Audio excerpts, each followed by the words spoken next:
नमस्कार मित्रों, आज मैं आपके बीच में कुछ ज्योतिषीय चर्चा जो कि काफ़ी महत्वपूर्ण चर्चा है उसको लेकर के उपस्थित हुआ हूँ। और मुझे ऐसा प्रतीत भी हो रहा है कि आज की यह चर्चा आपको काफ़ी पसंद और महत्वपूर्ण और उपयोगी भी लगेगी, क्योंकि आज की जो चर्चा है यह ग्रहों से जुड़ी उनके उपाय या उनके समाधान से संबंधित है। मित्रों, जन्म पत्रिका में जब भी कोई ग्रह हमें दो प्रकार से प्रभावित करता है, चाहे वह अच्छे रूप से प्रभावित करे, चाहे वह हमें निगेटिव रूप से प्रभावित करे। तो अच्छे रूप से जब ग्रह हमें प्रभावित करता है तो हमें कोई दिक्कत, कोई परेशानी नहीं होती, हम नित्य उन्नति को प्राप्त करते हैं। उसी प्रकार जब ग्रह हमें निगेटिव रूप से प्रभावित करता है तो हमें तमाम परेशानियों और कष्टों का सामना करना पड़ता है, जिसको लेकर के हमारे मन में काफ़ी उपाय चलते हैं कि इस ग्रह से जुड़ा ऐसा क्या कार्य किया जाए कि हमें जो परेशानियां चल रही हैं, जो समस्याएं चल रही हैं, इनसे हमें निजात मिले। तो कई बार जैसे मान लीजिए कि शनि जन्य पीड़ा चल रही है या शनि की 7.5 चल रही है, तो भैया हनुमान चालीसा की पूजा पाठ जो है वो प्रारंभ कर दीजिए, रिजल्ट मिल पाएगा। कई बार ऐसा जो है अंधाधुंध उपाय करने से हमें वो रिजल्ट नहीं मिल पाता जो रिजल्ट अगर हम अपने जन्म पत्रिका के उन ग्रहों के अकॉर्डिंग, उन राशियों के अकॉर्डिंग करें जिन राशियों में वह ग्रह बैठ करके, जिस भाव में वह ग्रह बैठ करके हमें प्रभावित कर रहा है। तो ऐसे ही तथ्य पर आज मैं आपके सामने चर्चा लेकर के उपस्थित हुआ हूँ। चलिए आज की इस चर्चा को हम आगे बढ़ाते हैं।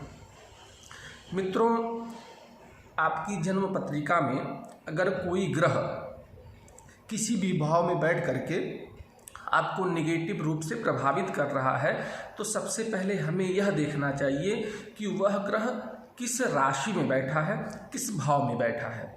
जैसे कि आप जानते हैं कि जो राशियां हैं 12 राशियां होती हैं और 12 राशियां 4 तत्वों को मिलाकर के बनी होती हैं: अग्नि तत्व, पृथ्वी तत्व, वायु तत्व और जल तत्व। इस प्रकार 4 तत्व की राशियां होती हैं। अब उनमें जो ग्रह बैठा है, जिस भाव में बैठा है, उस प्रकार से हमें प्रभावित करेगा। अब जैसे मान लीजिए कि 1, 5 और 9 मेष, सिंह और धन, यह जो राशियां होती हैं यह अग्नि तत्व की राशियां होती हैं। अब मान लीजिए राहु जैसा ग्रह, शनि जैसा ग्रह या अन्य कोई भी ग्रह है जो अग्नि तत्व की राशियों में बैठ करके हमें प्रभावित कर रहा है, तो उस समय हमें यह ध्यान रखना चाहिए कि हमें उस ग्रह की शांति या उस ग्रह के उपाय के हेतु में उस ग्रह से जुड़ा यज्ञ हमारे लिए ज़्यादा लाभकारी रहेगा। क्यों? क्योंकि वह जो ग्रह है वह अग्नि तत्व राशि में बैठा हुआ है, यानी कि वह जो ग्रह है हमें अपना पूरा स्वरूप अग्नि तत्व के रूप में बना रखा है और अग्नि तत्व के रूप से हमें प्रभावित कर रहा है। तो उस समय उपाय के रूप में यह ध्यान रखना है कि हमें उस ग्रह से जो भी जुड़ा उपाय या पूजा पाठ करनी है, उस ग्रह से जुड़ी यज्ञ हमें ज़्यादा अच्छा और प्रभावी परिणाम देगी, ना कि हम उस ग्रह से जुड़ा कोई दूसरा उपाय करते हैं। अब कोई कह दिया कि आप राहु का दान कर दीजिए, तो वह उतना अच्छा आपको रिजल्ट तो मिलेगा, लेकिन उतना परफेक्ट आपको रिजल्ट नहीं मिल पाएगा जितना अग्नि तत्व राशि में बैठे ग्रह से जुड़ा यज्ञ करने पर जितना सटीक और प्रभावी रिजल्ट हमें मिलेगा। उसी प्रकार दूसरी प्रकार की जो राशियां होती हैं वह पृथ्वी तत्व की होती हैं।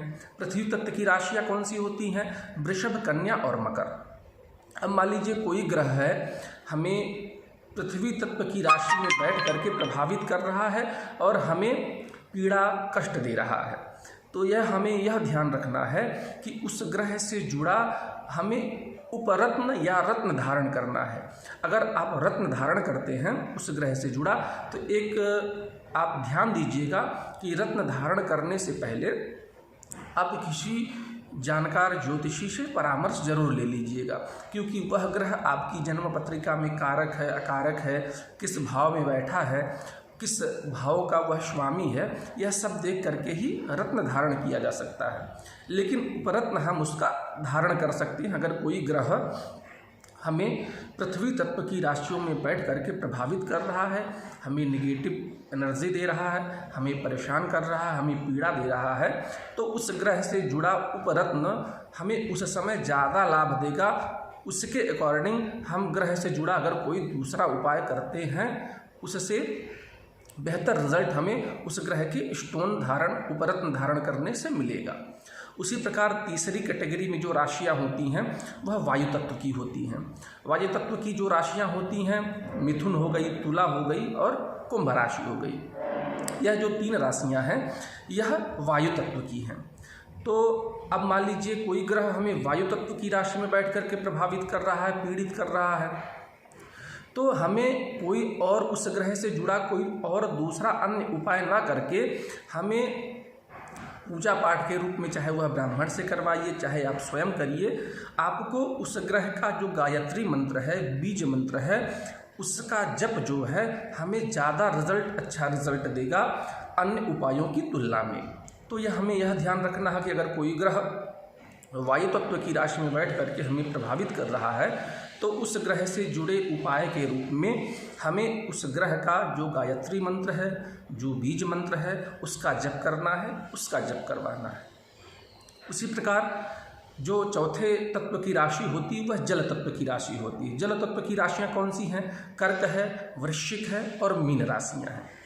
अगर मान लीजिए कोई ग्रह, मान लीजिए राहु ही जल तत्व की राशि में बैठ करके हमें पीड़ा दे रहा है, कष्ट दे रहा है, शनि जल तत्व की राशि में बैठ करके हमें पीड़ा कष्ट दे रहा है, या अन्य कोई ग्रह है जो जल तत्व की राशि में बैठ करके हमें पीड़ा दे रहा है, तो हमें क्या करना है उपाय के रूप में?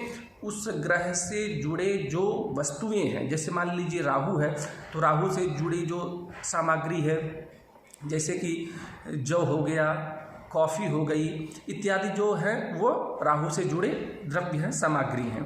हमें क्या करना, राहु से जुड़ा सूखा नारियल हो गया, तो हमें क्या करना, क्योंकि जल तत्व राशि में बैठा है तो हमें उस ग्रह से जुड़ी सामग्री को जल में प्रवाहित करना है। यह उपाय हमें उसके विद रिस्पेक्ट ज़्यादा अच्छा रिजल्ट देगा जो कि राहु के अन्य उपाय हैं। इसीलिए हम उपाय करते समय यह सब चीज़ों का ध्यान नहीं देते हैं और उपाय पे उपाय करते रहते हैं, लेकिन हमें उतना अच्छा रिजल्ट नहीं मिल पाता जितना अच्छा रिजल्ट हमें मिलना चाहिए। तो इसीलिए हमारे मन में ऐसा विचार आया, क्यों ना इस जानकारी को हम आप लोगों के बीच साझा करें, ताकि जो भी लोग ग्रहों से प्रभावित या कष्ट या पीड़ा झेल रहे हैं वह इनसे जुड़ा प्रभावी और सटीक उपाय करके अपने जीवन में उन्नति और उपलब्धि को प्राप्त करें। इसलिए दोस्तों, आज इस चर्चा को मैं लेकर के आपके सामने उपस्थित हुआ था। निश्चित ही आप अपनी जन्म पत्रिका के अनुसार जो भी ग्रह आपको निगेटिव रूप से प्रभावित कर रहे हैं, जिस राशि में बैठे हैं, इस जानकारी के द्वारा उन ग्रहों का आप सटीक और प्रभावी उपाय करके उस ग्रह से जुड़ी समस्या से निजात प्राप्त करेंगे। नमस्कार।